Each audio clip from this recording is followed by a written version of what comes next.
Comment faire un investissement immobilier rentable en province? Alors, je fais cette vidéo parce que beaucoup d'entre vous, lorsqu'on parle d'autres villes que celles que vous connaissez, vous êtes en panique. Dès qu'on parle de villes qui sont loin de Paris ou qui sont loin de Lyon, qui sont loin des grandes villes dans lesquelles vous vivez, c'est la panique à bord. Alors, dans cette vidéo, je vais te partager les points essentiels pour pouvoir investir dans les provinces et être rentable. Si c'est un sujet qui t'intéresse, je t'invite à regarder cette vidéo jusqu'à la fin et je te partagerai en bonus 3 astuces incontournables pour maximiser la rentabilité de ton investissement en province. On commence tout de suite.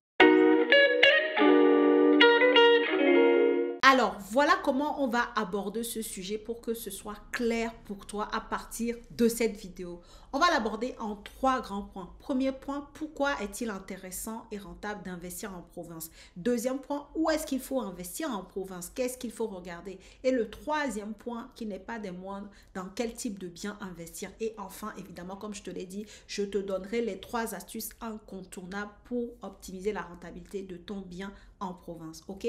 Donc, sur le premier point, finalement, pourquoi est-ce qu'il est intéressant d'investir en province? C'est quoi les avantages? Et je vais te citer quelques inconvénients, mais je pense que les avantages déjà sont plutôt pas mal et que les inconvénients, en fait, finalement, ont des parades pour que ça ne le soit plus, ok?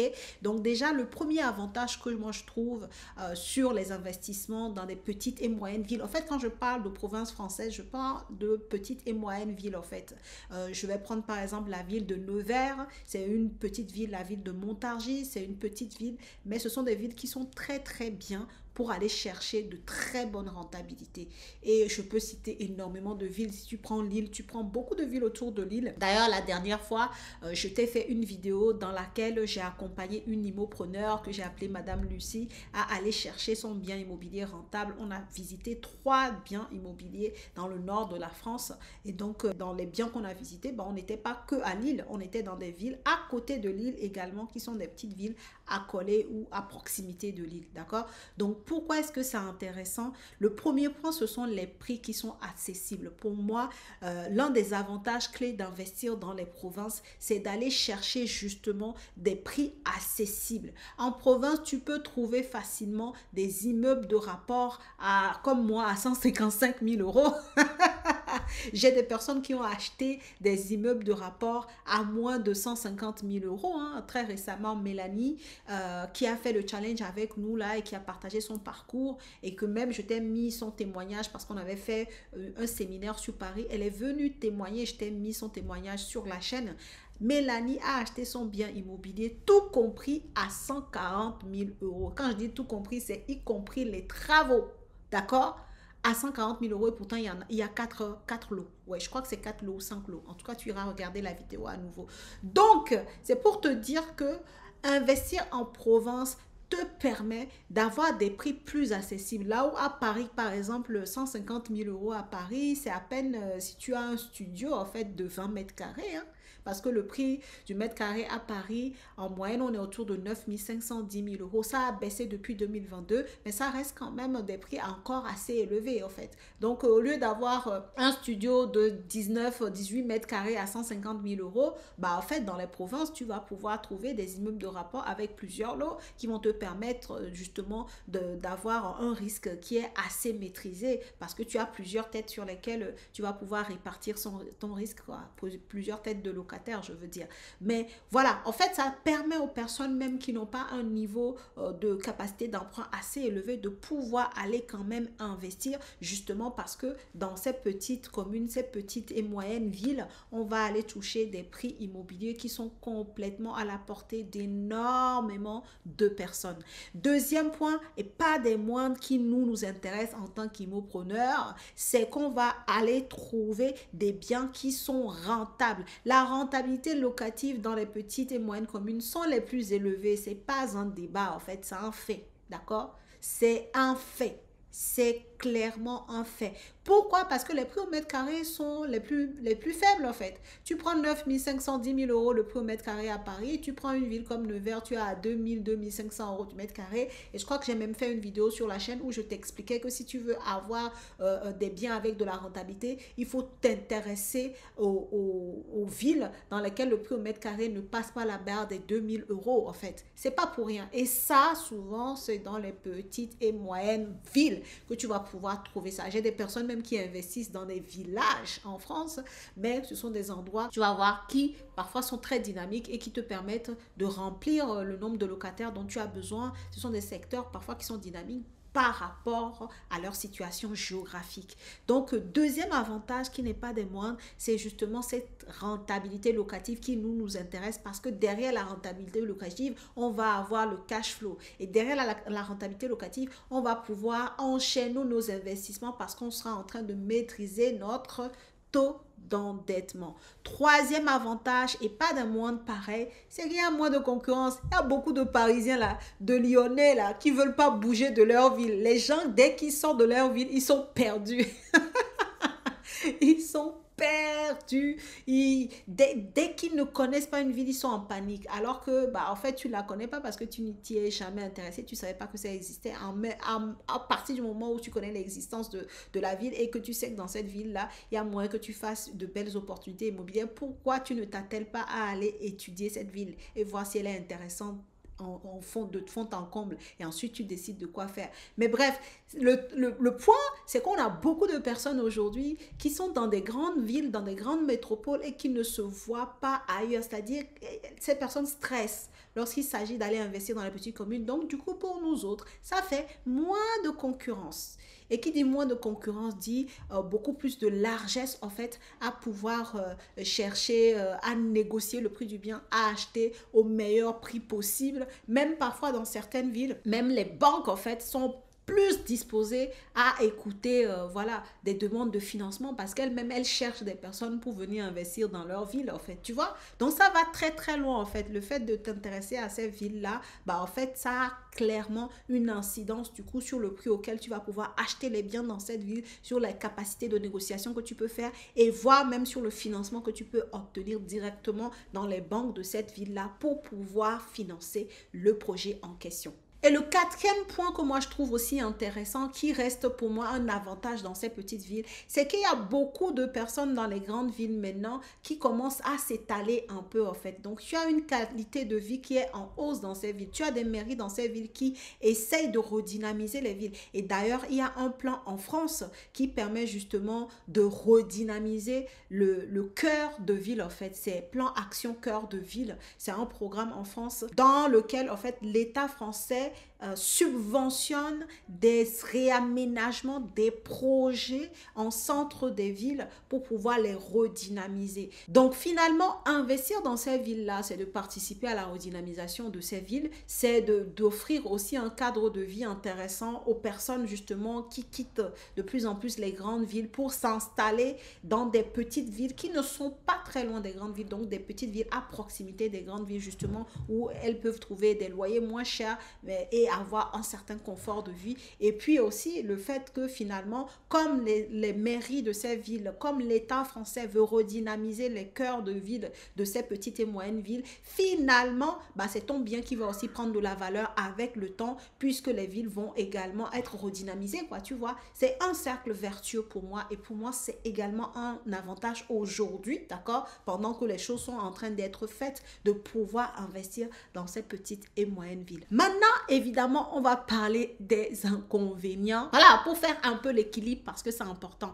Le premier inconvénient que je peux te citer, c'est la valorisation qui est moins rapide. D'accord? Dans une précédente vidéo, je crois que je t'en parlais déjà un peu. Lorsque tu investis dans les petites et moyennes villes, tu vas chercher de la rentabilité, d'accord? Mais tu ne vas pas chercher une plus-value qui va être explosée en fait. Et je te prenais même le cas de mon premier immeuble de rapport que j'ai acheté il y a 5 ans. Bah, cet immeuble de rapport-là, aujourd'hui, vaut 260 000 euros. Alors qu'à l'époque, quand je l'ai acheté plus les travaux, on était à 230 000 euros. Donc, sur 5 ans, j'ai 30 000 euros d'écart, quoi. Tu vois? Parce que, en fait, les petites villes et moyennes villes, c'est des secteurs dans lesquels la courbe, là, en fait, l'augmentation du prix au mètre carré est très lente, d'accord? Et c'est pour ça que, bon, en fait, c'est des villes dans lesquelles la valorisation ne pète pas d'un coup. Mais comme je te l'ai dit, il y a certaines de ces villes qui font partie du plan Action Cœur de Ville en France, qui ont des subventions pour redynamiser les secteurs, qui ramènent des gens, qui font des plans même pour ramener du monde,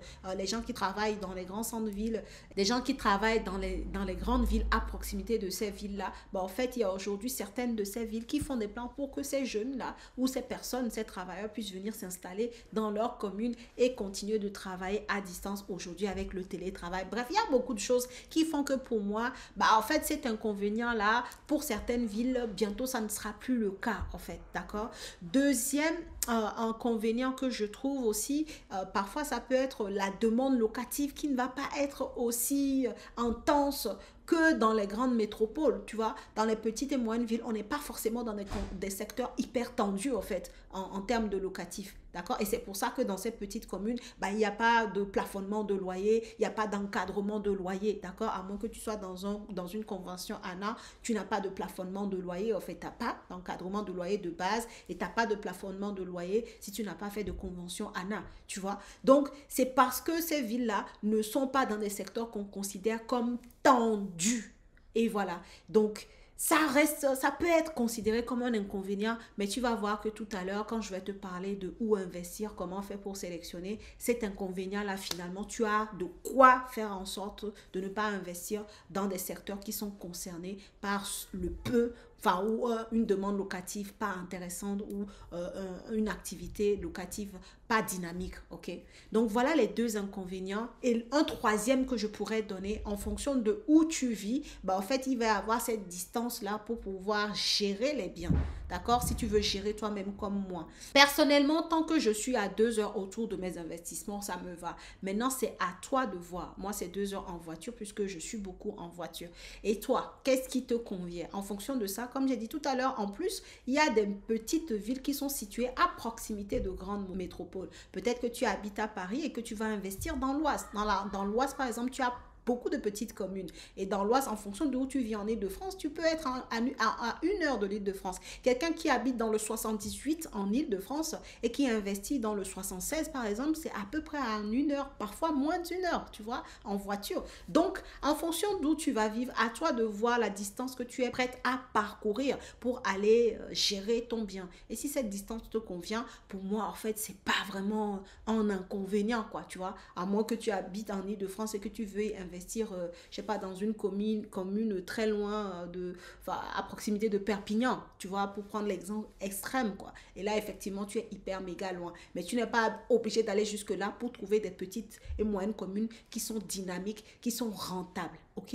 Partout où tu es, dans les grandes métropoles françaises, les grandes villes françaises sont entourées de petites et moyennes communes, petites et moyennes villes dynamique, rentable, où le prix au mètre carré est très correct, où tu as moins de concurrence. Tout ce que je viens de dire en avantage, partout où il y a les grandes communes en France, les grandes villes, il y a des petites communes qui ont ces avantages-là que tu peux aller chercher.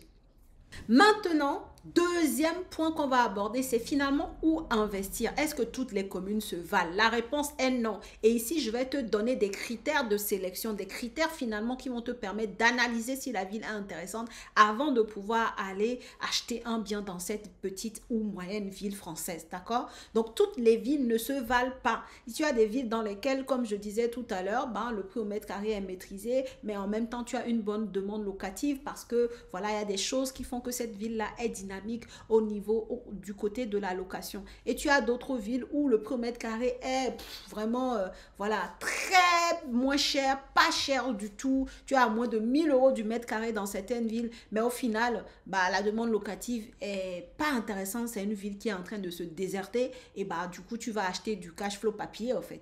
Parce que finalement, tu auras de la difficulté à louer ou alors profil des personnes dans cette ville-là, bon, bah, c'est des gens à problème. Donc, du coup, ça va être compliqué pour toi de t'en sortir et d'être un investisseur rentable et serein, tu vois. Donc, toutes les villes ne se valent pas. Voici les 4 critères que moi, je vais te donner dans cette vidéo à analyser si tu veux investir en province. Le premier critère, ça va être le dynamisme économique. Je pense que j'en ai déjà parlé beaucoup de fois. Regarde si dans la ville, il y a de la présence d'entreprises. Est-ce que tu as des zones d'emploi? Est-ce que tu as des hôpitaux? Ce sont des grosses zones d'emploi. Hein. Si tu as des hôpitaux, ça veut dire qu'il y a des infirmières, des médecins, des brancardiers, des aides-soignants.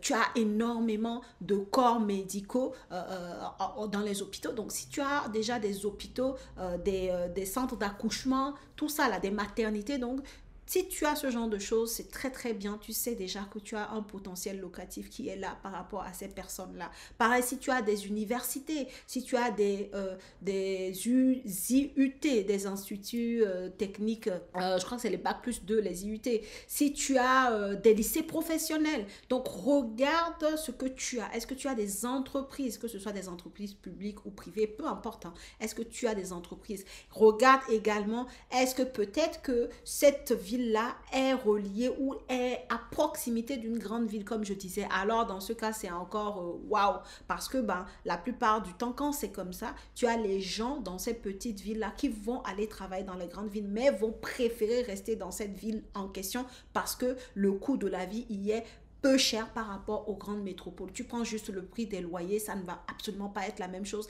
Et donc, c'est comme ça qu'en Île-de-France, par exemple, on a beaucoup de gens de l'Oise qui travaillent à Paris, mais qui sont dans l'Oise, en fait. Tu as beaucoup de gens à Dreux, dans le 28, qui travaillent à Paris, mais qui restent dans le 28. Tu vois, et j'ai beaucoup de villes comme ça en exemple. Pareil, si tu es à Lyon, tu as des gens de Vienne qui viennent travailler à Lyon, mais qui gardent leur bien, leur logement à Vienne parce que la location y est moins chère. Tu as Marseille, c'est pareil. Donc, en fait, tu as beaucoup de communes, des grandes villes comme ça, mais qui ont autour d'elles des petites villes où là, en fait, dû au coût de la vie, à la qualité de la vie, les gens préfèrent rester dans ces villes-là. Et donc, toi, ça te fait quoi? Des potentiels locataires. OK? Donc, ça m'amène à la deuxième chose, deuxième critère à regarder, c'est le marché locatif. Comment se comporte le marché locatif? Tu dois tester, analyser le marché. Est-ce qu'il y a une certaine demande locative? Mais tu ne vas pas t'attendre à une demande aussi forte que les grandes métropoles. Non, on est d'accord, tu vois. Si tu mets une annonce en ligne, une annonce et tu as 4 profils déjà intéressés pour une seule annonce, tu sens déjà que là, il y a quand même une certaine demande, en fait. OK? On n'est pas à Paris où si tu mets une annonce, tu vas avoir 50 personnes. Mais malgré tout, mine de rien d'ailleurs, moi j'ai investi dans une ville de 15 000 habitants et quand je mets une annonce dans la journée, je peux avoir 8-9 demandes. Hein.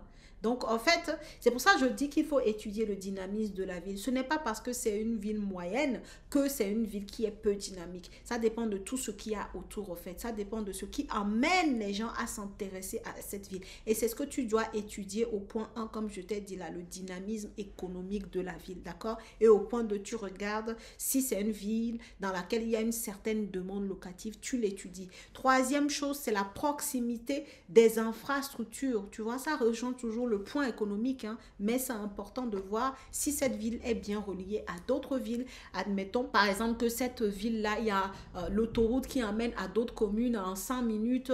Admettons que dans cette ville, tu as des grosses écoles, tu as des commerces, tu as des centres commerciaux, des endroits qui vont drainer du monde, des zones industrielles. Bref, tu regardes la proximité des infrastructures parce que ça aussi, ça peut beaucoup aider, quoi. Si cette ville est bien reliée à d'autres villes, par exemple, là, tu sais que ça va être intéressant. Je prends le cas de Lille, par exemple. Les agglomérations autour de Lille, en fait, sont tous reliées par le train. Beaucoup d'entre elles, en tout cas. Ce qui fait que tu peux vivre dans une commune à côté et travailler, en fait, à Lille. Tu as même des villes à côté de Lille qui sont reliées à Lille par le métro. Tu peux donc rester dans ces communes, prendre le métro et venir travailler à Lille.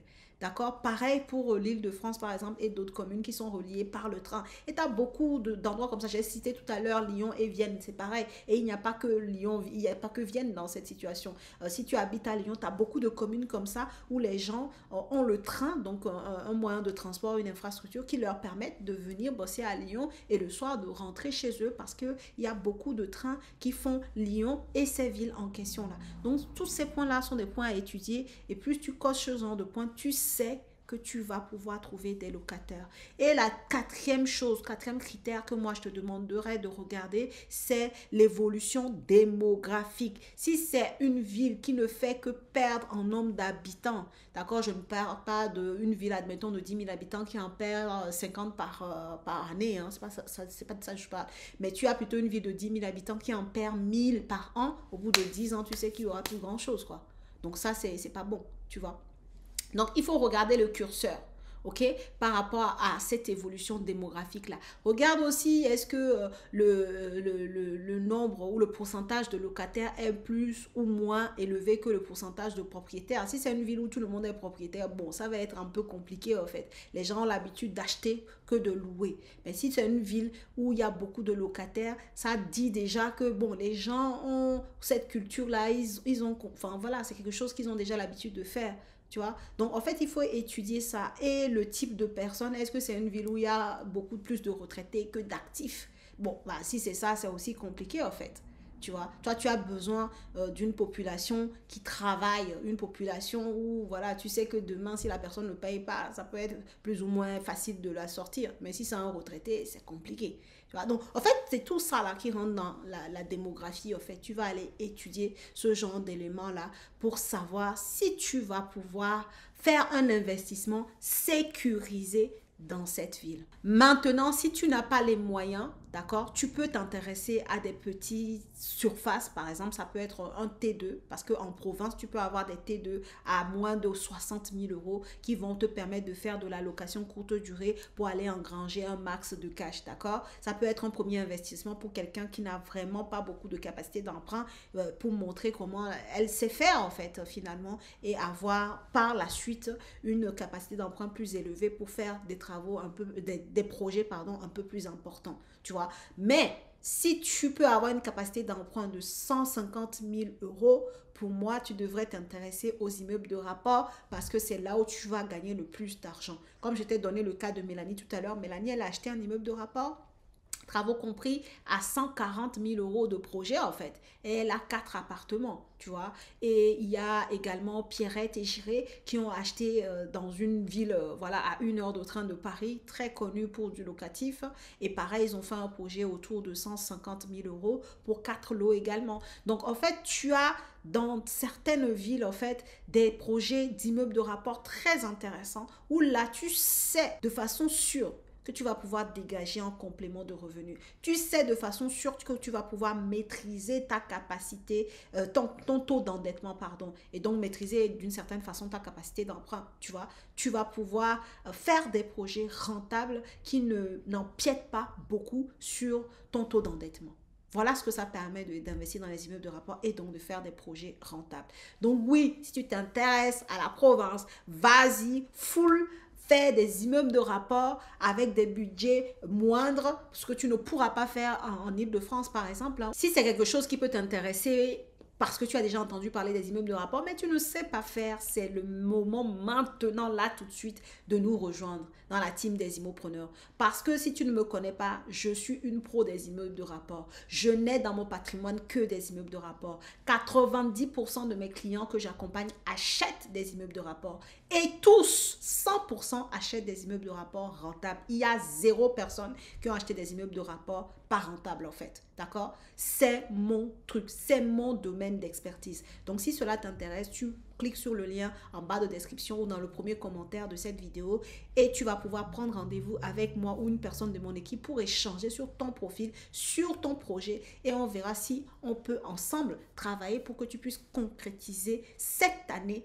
ton projet d'investissement immobilier rentable, ok? Que ce soit dans les immeubles de rapport ou pas, c'est nous, avec notre expertise, qu'on va pouvoir, avec nos partenaires, te guider sur le projet qui correspond à ton profil pour que tu puisses concrétiser ton projet immobilier en question. Donc, tu vas prendre rendez-vous, c'est la première étape, c'est le premier pas chez nous et ensuite, on va pouvoir aller plus loin sur ton projet. Et enfin, pour finir cette vidéo, je t'ai dit que je te donnerai 3 astuces pour optimiser la rentabilité de ton investissement, pour faire un investissement rentable. Bon, si tu me suis depuis un moment, je pense que tu as déjà entendu parler de ces 3 points-là, mais comme on le dit souvent, l'apprentissage se fait dans la répétition, n'est-ce pas? Donc, je vais me répéter dans cette vidéo, mais c'est très important que tu aies notion de ces 3 points. Le premier point, si tu veux avoir un investissement rentable, c'est de bien négocier ton prix d'achat. La négociation fait partie intégrante de ton projet. Il n'y a rien à faire.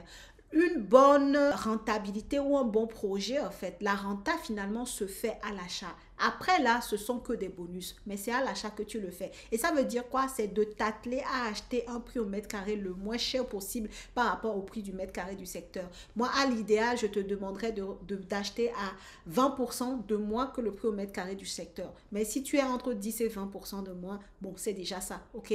Mais 20% de moins, pour moi, c'est ce que tu devrais viser à chaque fois au prix au mètre carré, par rapport au prix au mètre carré de ton secteur, ok? Deuxième chose, si tu veux vraiment avoir un investissement rentable, ça va être d'optimiser la fiscalité. Il n'y a pas de secret. Si tu peux gagner 5 000 € de revenus locatifs par mois, mais si tu donnes autant aux impôts, ben, en fait, ton investissement, il est pas rentable du tout, en fait. Il est absolument pas rentable. Donc, si tu veux avoir du cash flow tous les mois, donc si tu veux que ton investissement immobilier t'apporte des revenus concrètement tous les mois, bah, au-delà d'acheter en province, parce que c'est là où tu vas trouver de bonnes rentabilités, bah, il faut maîtriser la fiscalité. Si tu ne connais pas ton profil fiscal et que tu ne choisis pas un projet qui te permet d'optimiser la fiscalité toujours par rapport à ton profil et au projet dans lequel tu es en train d'investir, tu n'as rien compris. OK? Donc, la fiscalité fait partie du process d'un investissement immobilier rentable. Et la dernière chose, la troisième chose que je vais te dire, c'est de bien choisir la stratégie locative. Dans l'immobilier, tu peux faire du meublé, tu peux faire du nu, tu peux faire de la colocation, tu peux faire de la location courte durée. Tu as diverses façons d'exploiter ton bien. Mais toi, tu dois t'atteler à bien choisir la stratégie qui est la plus favorable pour aller chercher la meilleure rentabilité. D'accord? Si tu es sur un immeuble de rapport où tu veux exploser la renta, je crois que j'ai fait une vidéo dessus, tu as 3 lots avec différentes surfaces. Bah, la plus grande surface, ou peut-être si tu as 3 chambres, pourquoi pas faire de la colocation si la zone est assez dynamique et s'il y a une demande de colocation dans cette zone. Pourquoi pas si tu as un studio, l'exploiter en location courte durée et si tu as hâte de l'exploiter en location meublée à l'année, tu vois. Donc tout ça va dépendre en fait et de ton profil, ok, et de la zone dans laquelle se situe ton bien, pour voir ce qui est demandé dans cette zone et de ton profil, parce que si tu veux rester loueur meublé non professionnel, il ne faut pas dépasser un certain seuil de revenus par mois, de revenus locatifs par mois, sinon tu risquerais de basculer en loueur meublé professionnel. Ou alors tu investis en société et tu prends l'option à l'impôt sur les sociétés et là tu es tranquille, tu peux faire tout ce que tu veux en fait.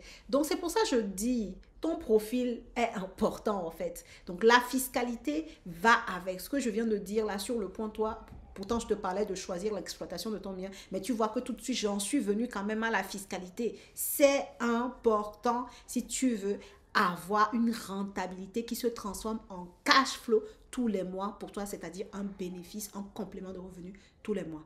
Voilà ce que je voulais te dire dans cette vidéo dans l'ensemble. Si ça t'a plu, je t'invite à liker, à partager. Dis-nous en commentaire si toi tu es un investisseur ou une investisseuse dans les provinces, tu investis où, donne-nous un peu ton parcours, ton expérience, on partage entre nous. Et sur ce, je te souhaite bonne journée, bon après-midi, bonne soirée en fonction de quand tu regardes cette vidéo et je te dis à la prochaine vidéo.